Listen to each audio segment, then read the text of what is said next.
Si vous appréciez les histoires émouvantes comme celle-ci, n'hésitez pas à liker, à vous abonner et à partager vos impressions dans les commentaires. Commençons donc l'histoire d'aujourd'hui. Je m'appelle Sarah. J'ai 34 ans maintenant, et si vous m'aviez dit à l'époque qu'un simple SMS pouvait anéantir cette année d'une vie que j'avais patiemment construite, j'aurais peut-être esquivé la question avec un sourire. Mais ce matin-là, alors que le monde était encore plongé dans l'obscurité, tout a basculé. Un basculement si subtil qu'on le rate presque, jusqu'à ce qu'on réalise qu'on se trouve sur un terrain totalement nouveau. Je me souviens du canapé qui m'enveloppait comme un vieil ami, la lumière tamisée de la télévision vacillant dans la pièce de notre paisible banlieue de Denver. Je m'étais assoupie, sans rien attendre de particulier, la maison vibrant de ce silence nocturne profond et oppressant. Mon téléphone a vibré sur la table basse, me tirant de ma torpeur. C'était Ryan, mon mari, en conférence à Las Vegas. J'ai pris mon téléphone, m'attendant à des nouvelles confuses de son vol ou un « bonne nuit », à moitié endormi.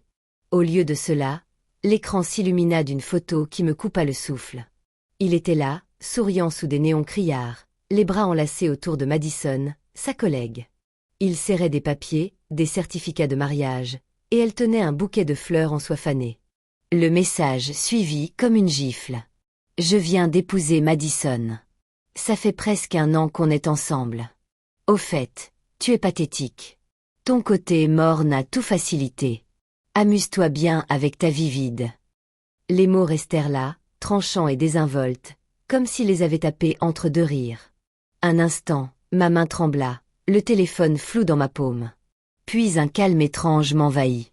Ni rage, ni larmes, juste une lucidité vide, comme si je prenais du recul et observais la scène de loin. Si vous avez déjà fixé des mots qui bouleversent votre monde en un instant, vous connaissez peut-être cette sensation, l'air qui s'épaissit, le pouls qui s'accélère tandis que quelque chose en vous se met en place. Je répondis par un seul mot, « Génial ». J'ai alors reposé le téléphone, l'écran s'éteignant. Il a vibré de nouveau, insistant, mais je l'ai laissé s'éteindre dans le silence. Ryan avait toujours recherché l'adrénaline, fuyant les blessures ordinaires de son enfance, les absences de son père, la pression d'être plus que ce qu'il ressentait. Je l'avais rencontré dans un café bondé du centre-ville, attiré par son charme naturel, pensant qu'il contrebalançait ma propre nature posée, forgée par l'observation de mes parents traversant des périodes difficiles dans une petite ville de montagne. Je gérais les finances, la maison que nous avions achetée avant même de nous marier, car la stabilité était ma force tranquille. Il s'y appuyait, mais sans jamais se l'approprier. À présent, cette négligence allait causer sa perte. Dans l'heure qui suivit, j'agissais avec une précision qui me surprit moi-même. Avant même que l'horloge n'ait sonné 3 heures, j'avais annulé toutes les cartes qu'il détenait en tant qu'utilisateur autorisé sur mes comptes. L'acte de propriété de la maison était à mon seul nom, une décision prise dès nos débuts, lorsque j'avais perçu son malaise. Clic après clic, supprimer, bloquer, mettre à jour. J'ai alors composé le numéro d'un serrurier d'astreinte, expliquant d'une voix calme la situation. Je paierai un supplément pour une intervention immédiate, ai-je précisé, et bientôt, des phares ont fendu le brouillard de l'allée. Le serrurier, un homme costaud au regard bienveillant, s'est mis au travail rapidement après avoir aperçu le message sur mon téléphone. Pas de question, juste un signe de tête qui indiquait qu'il avait déjà vu ce genre de problème. Aux premières lueurs de l'aube, les serrures étaient comme neuves. Le code du garage réinitialisé, son accès coupé. Je suis resté debout à la fenêtre, observant le ciel s'adoucir, mon souffle embuant la vitre. Pour la première fois depuis des années, j'avais l'impression que la maison m'appartenait de nouveau. Pas encore en sécurité, mais à moi. J'ai monté les escaliers, me suis glissé dans le lit et me suis laissé emporter par le sommeil. Un sommeil bref, mais profond. À 8 heures, les coups ont retenti, faisant trembler la porte comme un mauvais souvenir. J'ai jeté un coup d'œil par le Judas. 2 policiers sur le perron, l'un d'un certain âge aux cheveux argentés, l'autre plus jeune, agité. J'ai entrouvert la porte. « Madame, signalement d'un problème conjugal. Votre mari prétend que vous l'avez mis à la porte. » Le mot « mari » avait un goût amer. Sans un mot, je brandis mon téléphone, le message de Vegas s'affichant. L'aîné se pencha vers moi, le visage crispé de surprise. « C'est sérieux. » Le cadet réprima un rire. « Ce n'est plus mon mari, dis-je d'une voix ferme. Il s'est marié il y a quelques heures. » Ils échangèrent un regard, leur radio grésillant d'une voix stridente, celle de sa mère, sans doute. L'aîné soupira dans le haut-parleur. C'est une affaire civile, pas pénale. Réglez ça légalement. Les accusations fusèrent, argent volé, bien volé. Mais j'expliquai calmement, la maison était là avant nous. Les cartes étaient à moi. Ils acquiescèrent, me déconseillèrent de tout détruire et partirent en secouant la tête. Je m'appuyai contre le mur, le cœur battant la chamade, non pas de peur, mais du soulagement d'avoir enfin posé des limites. Cet après-midi-là, le calme dont je m'étais protégée commença à s'estomper. Non par regret, mais parce que je connaissais trop bien Ryan. Il s'épanouissait dans le contrôle, s'en échappant dès sa jeunesse en se faisant bien voir, tant au travail que dans ses relations. Sa mère, Diane, l'avait toujours soutenu, son amertume non résolue suite à un mariage raté se traduisant par une surprotection. Sa sœur, Brooke, plus tranchante, se nourrissait de drames comme d'air. Et Madison, plus jeune et ambitieuse, semblait prise dans sa propre fuite, voyant en Ryan une échappatoire à la stagnation qui la retenait prisonnière. Pile poil. La sonnette retentit. À travers les stores, je les vis. Ryan, en vêtements froissés. Madison, dans une robe d'été délavée. Diane fronçait les sourcils à côté du sourire narquois de Brooke. Je m'y attendais, en empilant ses cartons dans le garage. Vêtements, gadgets, livres, soigneusement emballés et étiquetés. J'ouvris la porte à distance. Ryan s'arrêta net à cette vue, son sourire forcé. « Pas de temps à perdre, hein ? Tu n'es pas revenu, répondis-je d'un ton égal. Tu t'es marié. » Madison s'agita, sa main frôlant la sienne, mais il se retira discrètement. Diane intervint, la voix forte. C'était scandaleux. Une femme ne jette pas son mari comme un déchet. Je ne suis plus sa femme, lançai-je, les mots tombant comme des pierres silencieuses, et tout est soigneusement emballé. De rien. Brooke renifla, me traitant de possessive, affirmant que Ryan avait enfin trouvé le vrai bonheur. Le visage de Madison se crispa.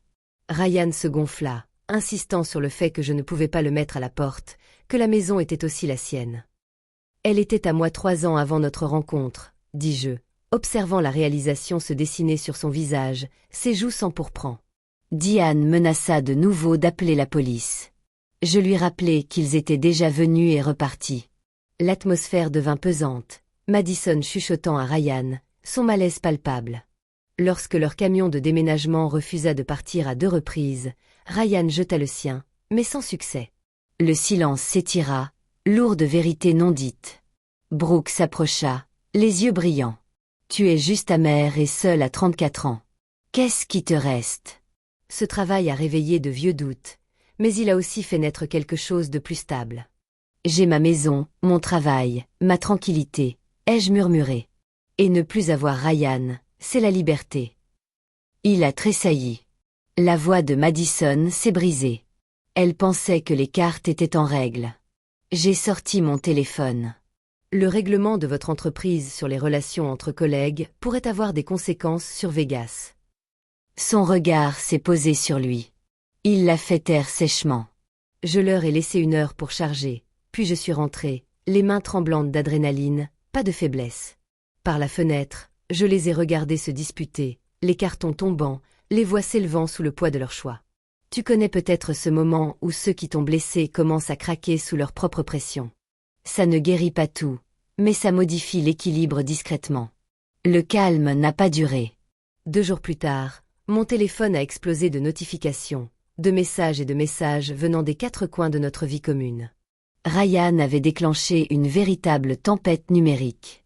Des publications me dépeignaient comme la méchante, une manipulatrice abusive qui l'avait piégée. Les selfies de sa mère, les larmes aux yeux. Les légendes dramatiques de Brooke. Ryan grime aux côtés de Madison, prétendant avoir échappé à la misère. Les commentaires de connaissances s'accumulaient. Je ne t'aurais jamais imaginé comme ça, ou tant mieux pour lui. Ça m'a frappé de plein fouet. Ce dénouement public m'a fait me demander si je n'avais pas été aveugle à la façon dont les autres nous percevaient. Mes mains tremblaient tandis que je faisais défiler les messages, l'isolement s'insinuant en moi. Mais au fond de moi, une détermination se forgeait. J'ai appelé Nat, un vieil ami qui avait dépanné nos soirées pendant des années.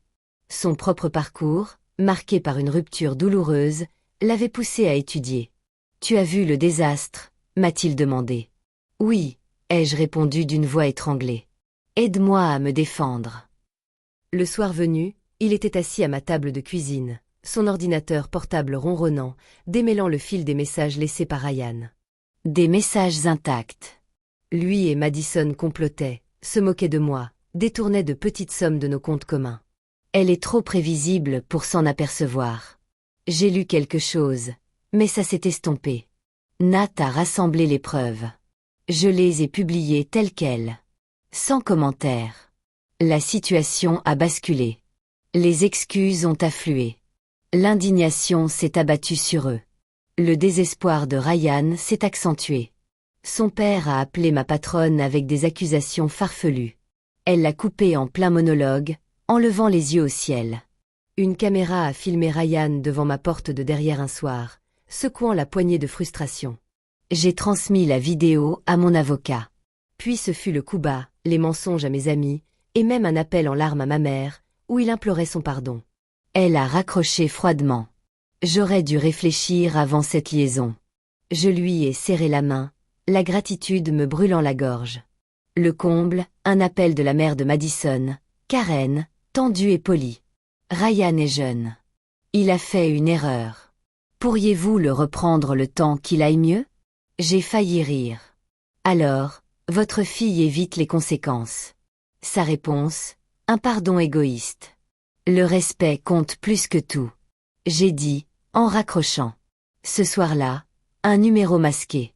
La voix de Ryan était rauque. Je l'avais détruit. Je vais bien, ai-je répondu. Merci. La communication s'est coupée, le silence m'enveloppant comme une armure. Dans les semaines précédant le divorce, la maison était comme un cocon, blessée mais offrant un refuge à mes pensées qui se défaisaient. J'arpentais la cuisine de banlieue à l'aube, ma tasse de café chaude entre les mains, fixant l'allée vide où sa voiture était garée.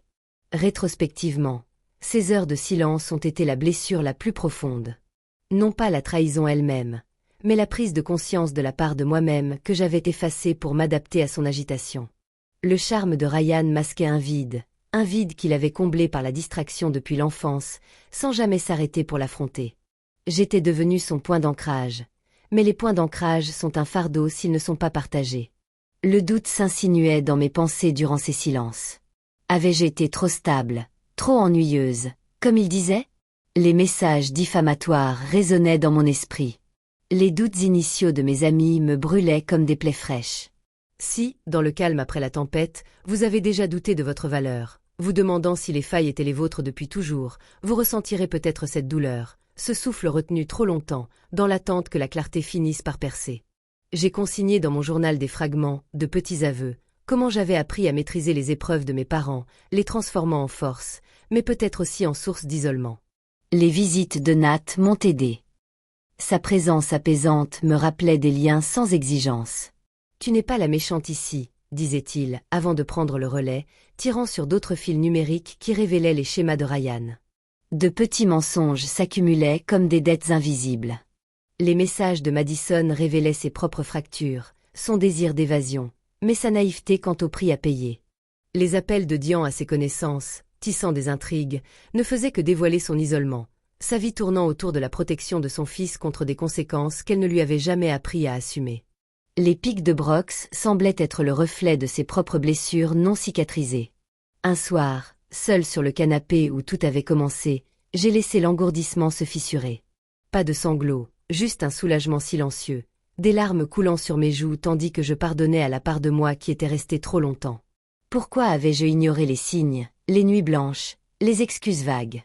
Mais sous la douleur, une vérité a émergé. Rester n'était pas une faiblesse.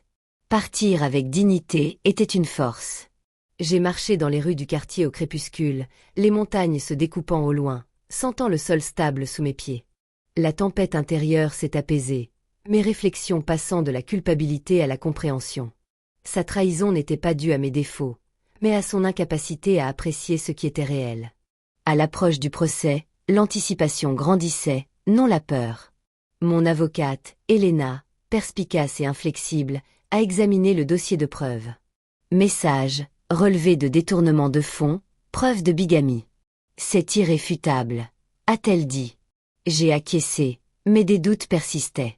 Le système verrait-il l'érosion silencieuse ou exigerait-il un spectacle? Tard le soir, je m'asseyais avec un verre de vin. Les lumières de la ville s'estompent au-delà de la banlieue, et je songe à des « et si ».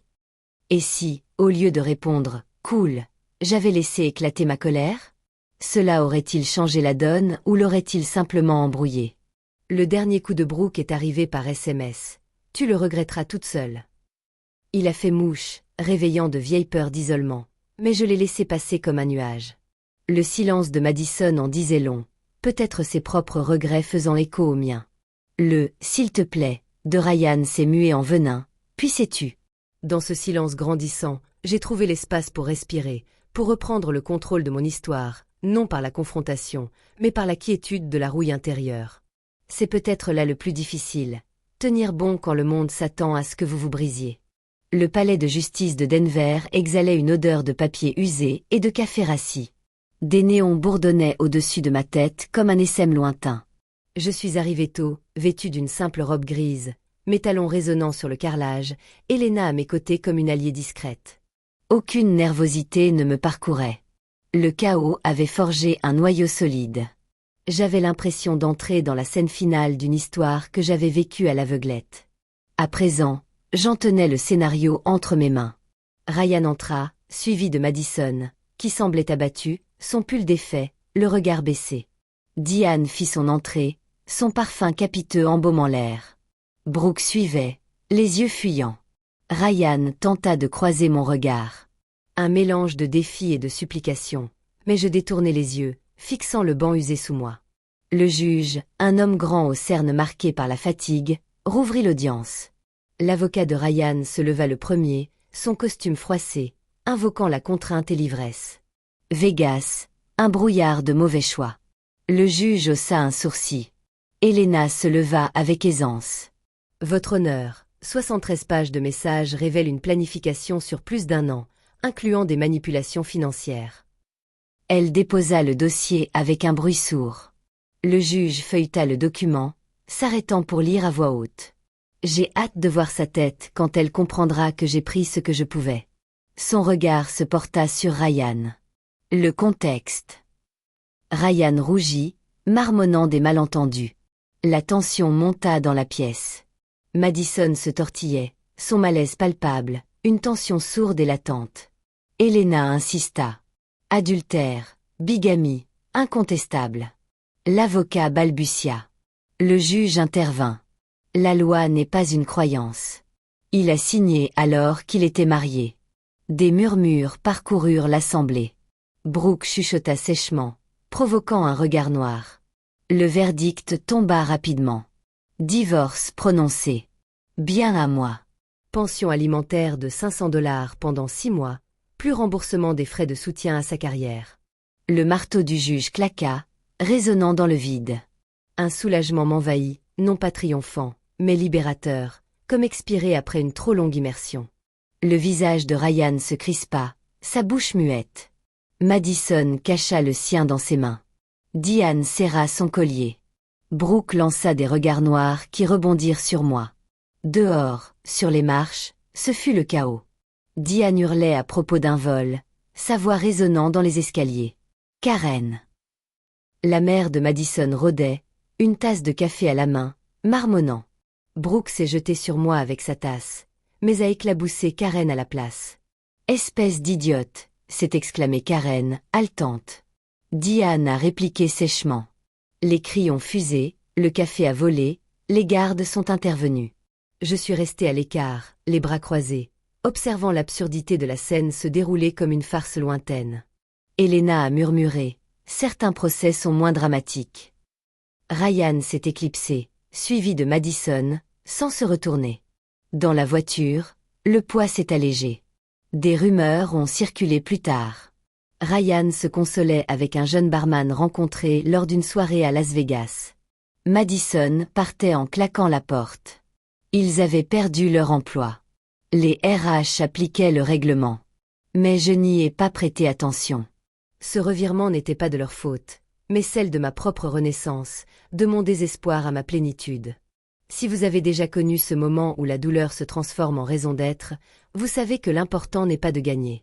C'est de se reconquérir en silence. Les mois suivants, la vie a pris un nouveau tournant. J'ai vendu la maison. Le marché était favorable. L'offre a été acceptée rapidement. Au lieu de l'écho des pièces vides, j'ai choisi un élégant appartement en centre-ville.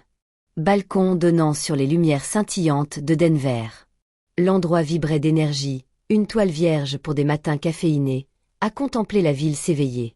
La descente aux enfers de Ryan s'est faite par murmures. Des ragots dans nos cercles d'amis. Les appels de Dian à ma mère. Les messages énigmatiques de Brooke. Madison l'a quitté après les révélations de sa liaison avec le barman. Tous deux licenciés. Il s'est réfugié dans la chambre d'amis de Dian, se contentant de plats à emporter et de regrets. Les tensions familiales se sont accentuées. Diane interdite de café après ses accès de colère. Brooke laissait entendre qu'elle prenait ses distances. Le procès de Karen, digne d'un film féodal, a fait long feu. Sa réputation a persisté en ligne, des captures d'écran éternelles. Mais je ne l'avais pas cherchée. Elle est arrivée comme un écho, confirmant les conséquences qu'il avait lui-même provoquées. La salle de sport est devenue mon rituel, non une obligation, une reconstruction dans la sueur et le rythme. C'est là que j'ai rencontré Miles, imperturbable, doté d'un humour discret, ses propres épreuves passées le rendant bienveillant sans exigence. Il connaissait des bribes de mon histoire, mais n'a jamais cherché à en savoir plus. Un matin, il m'a tendu un café. La tasse n'était pas étiquetée « Ryan ». Des rires ont jailli, dénouant des nœuds oubliés. Ce n'était pas une dépendance précipitée, juste une légèreté partagée. Elena m'a offert un certificat encadré pour Las Vegas lors de notre dernière rencontre. Un souvenir, pas une cicatrice. Je l'ai accroché discrètement. Un rappel que la trahison survit grâce à la résilience. Un soir, dans une librairie, une connaissance s'est penchée et a entendu Diane insulter Madison au club de lecture. J'ai ri librement, les têtes se tournant, indifférentes, poétiques, comment ses alliés ont retourné la lame. Des nuits tardives sur le balcon, un verre de vin captant la lueur de la ville. Je repense à ce texte. Jadis une blessure, maintenant une marque estompée. Les gens comme Ryan écrivent leur propre chute. La force réside dans le fait de s'effacer. Si cela fait écho à vos propres fractures cachées, peut-être l'avez-vous ressenti aussi. Ce soulagement silencieux lorsque vous vous appropriez votre histoire, et non la douleur.